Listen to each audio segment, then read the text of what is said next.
Hey everyone, it's Natalia. Hey, this is Arun, Team Red. What's up, everyone? Yeah, and we're here to recap leg 8 of the amazing race in Thessaloniki, Greece. And yeah, surprise, we're still in the race. So we basically leave Corsica, France, and travel all the way to east, the southernmost part of Europe, Thessaloniki, Greece. Yeah, and so we start off, we're on the beach that day. And actually, I remember thinking back, they asked us, and at that time, I think there was some chatter going on amongst that we heard from the other teams that there was potentially they were trying to U-turn us. So, like, starting out this leg, we're like, okay, great. All the teams are trying to maybe U-turn us, or that's where our minds are at. So, we were kind of thinking there might be a U-turn. We're final five, there might be a U-turn. We're starting 30 minutes behind the first group, so we're already at a disadvantage. And we got some fun self-driving again. No, self-driving, stick shift has not been an issue with us, but it's just the directions which has been an issue in the past. So I understand each car is different when it comes to clutch and stick shift. I had a little of a 2 second issue while starting the car, but that's basically, we didn't have any issues with driving the self stick. Yeah, and so, another thing is we are leaving by ourselves in that last group, and the other teams are leaving with another team. So it's, especially when it comes to self-driving navigating, it's always good to have at least like one team in your sight, which we didn't have, because as you've been seeing like on some of the past legs, teams that are leaving together are kind of working with the navigation to get to that first pass. So that was kind of one disadvantage. It makes sense for them to work together in teams because that's an advantage, especially when you're in a foreign country, and we put ourselves in that position. So we were the only ones living by ourselves, and that was okay. Yeah, let's talk about directions in Greece, because a lot of the signs are in Greek, and I think there is more of a language barrier than some of the other countries we've been to. So they actually had given us like step to by step directions and our extra details with the clues, which is the first time they've been doing this that the season. Normally we get a map or something else, but they were literally saying like, go turn at this blue sign, take this highway. And so I think that actually worked well for us. It worked well for us, but the thing is, it says take a left at the blue sign or take a right at the red sign. After the first red sign, the fifth red sign is where you turn left. So it was, if you didn't follow it to the T, then you would be lost, and there's no way of getting back because there's no address for you to get back to the place where you want to go. Yeah, and so the first place we were headed is the Olive Grove. And I was proud we got there without any mistakes in our self-driving and our navigation. And I think that's one of the reasons we were able to make up time to get to Mariana's after, is because we did not get lost either going to the Olive Grove or to Mariana's. And we were able to follow those step-by-step directions and didn't waste any time there, that we were actually able to make up time compared, I think some of the other teams had gotten lost going to Mariana. So we were able to make up that time. And once we got to the Olive Grove, it says find the clue, but we more or less knew it was somewhere on top of the tree. So we were systematically trying to go line by line, but Natalia decides she just wants to wander off. That's when, I don't know if you guys see the episode, when you seen in the episode, I said, Natalia, let's be systematic, because I didn't want to be there for like 4 hours trying to find the clue. I think since all the four other clues had been taken, it was a little bit, we spent about 5 to 10 minutes finding the clue, but there was also a scene which they didn't show. There was a dummy clue. So we did find the clue earlier, but there was no instructions, or what do you call it? There was no clue inside the envelope. There was no clue inside the envelope, so we still had to look, and we I think it took us about 10 minutes to find the clue, which is from we watched Kim's recap. He said they found the clue in like 30 seconds, 90 seconds, I'm not even sure. So we did lose little time there. Yeah, and we didn't know, are there like a bunch of dummy clues? Because the first one we saw, which was closer to where we started looking, like you said, didn't have it in the envelope. Or then later we were thinking like, oh, maybe another team just like took out the clue and left it. So we still don't know if there were dummy clues, what that was. But yeah, like you said, like maybe there were clues up front that teams, we had to go all the way to the end because a lot of those clues had already been taken up. and once we got the clue, it says go to Mariana's for your next roadblock. Yeah, but so I ended up bringing the ladder to you when we were to actually get the clue, but you were trying to jump. No, I did. Got it. I got it, but just because it was tight, so the thing I couldn't pull it down. But you got the ladder. So, but I guess if we, as having watched the Amazing Race, the previous episode, we should have realized, look for the clue where the ladder is. So probably that's something for future people, saying that instead of running around crazy, probably look for the clue where something is very obvious. Yeah, they placed the ladder here for a reason. But yeah, so we got that clue, and then again we have step-by-step directions, and we're headed down a road, and then you get to a point where you can either turn left or keep going straight, and I think that's where a lot of teams actually had turned left, and we decided we were going to keep going straight, and so we were actually able to make up time and get to Mariana's to do our first roadblock. And it was Who Wants to Rap, and then it was WRAP, so we definitely knew it was a food challenge. If it was RAP, Natalia would have done it. Yeah, because we were at a restaurant, so we figured you can see me saying it's food because we were at a restaurant. Mind you, you never know. Maybe it was, but it was like you're saying spelt rap, so it was like rapping something. So when I went up, I seen all the teams. Oh God, I was so excited. I said, this is a good chance for me to make up some time. Having worked in the restaurant industry, I thought I would be able to maybe overtake one team. Yeah, and you killed it. Yay! If you think about it, again, we were started 30 minutes behind everyone, and now you're here, and all the teams are still there. So we had to make up time somehow. The key was when you watch the episode, you can see that I'm paying attention to Mariana when she's rolling. First, she's laying the leaf, and the veins are on the insides. So I basically knew that there was some attention to detail, and I also noticed how she had lined up the dolmades on the tray. So I did pay attention. I took some time and went back, started rolling the dolmades. But at the same time, when I was rolling, I was paying attention to what the other teams were doing. I knew that some of them were rolling it wrong, some of them were laying it under the tray, so I kept on paying attention. Every time they went up to the station for a check, I would pay attention to what the lady was saying or what they were. So that really came to use finally. So I was able to get the task done pretty fast. We were not there for too long, and for us to overtake Raquel and Kayla, who had left 30 minutes, felt good.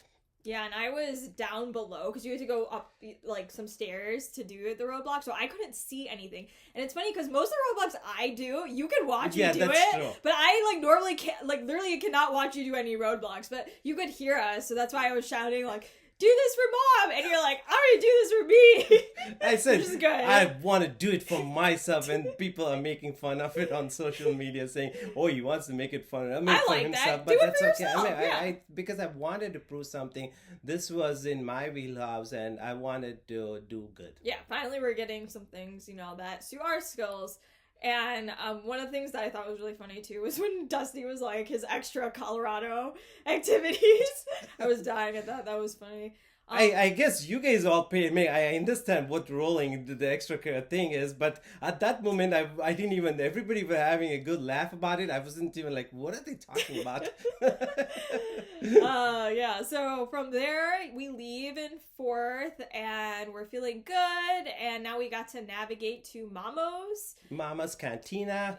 Yeah, and so this is where we're again step-by-step directions, and it says to keep going straight until you hit a stop sign. The blue stop sign. And then to turn left on the paved road. And so as you're going and you're following this road, you hit a stop sign. The problem is the road, if you turn left there, is not paved. It's a little bit more gravel, so you're supposed to keep going straight.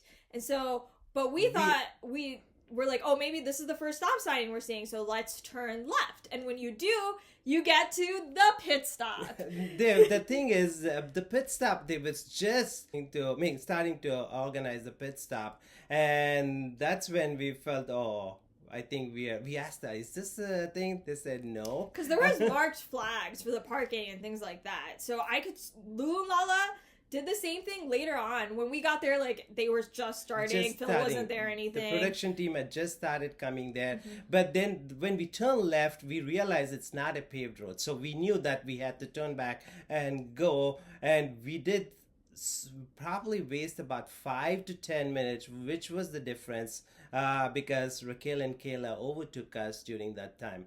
It's the small things in the race which matters, correct? So even though we had done well at the roadblock, we lost time because we took one wrong turn.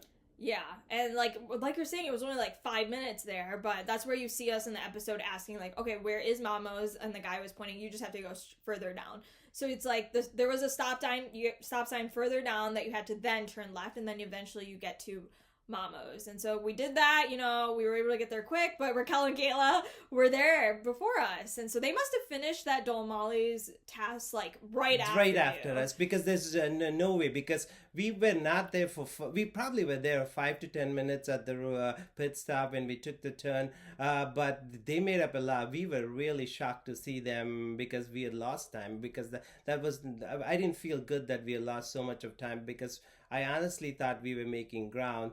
But once we got there, I know there is so much chatter about Arun is in the food industry. How does he not know how to spell Souvlaki? Well, I'll tell you, I know a lot of cuisines. I've traveled around the world. I've worked on cruise ships, hotels.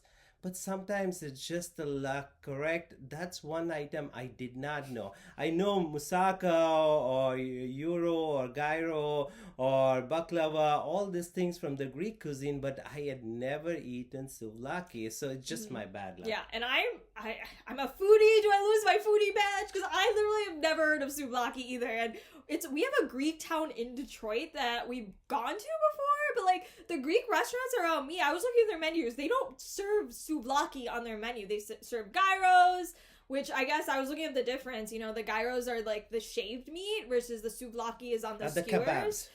Kebabs. But I literally never heard of it. And so the teams that had heard of it, that had eaten it before, obviously, like, if you've seen the word once, like, you'll be able to spell it. It's not a hard word to spell. But if you've never seen it before and never heard of it, with Dimitra's accent, it sounded like souvlaki with a CH, and that's how we had initially spelt it. And like when she's saying it in person, like, it's very clear on the TV, right? You see the word spelled out. It's enhanced. The audio's enhanced. But when she's saying it in person, you're like, what did you say? And I think I asked her to repeat it like 4 or 5 times. I was just trying to listen really carefully, and I didn't hear the souvlaki to spell it. And so we actually tried multiple times to spell it before we went and asked someone.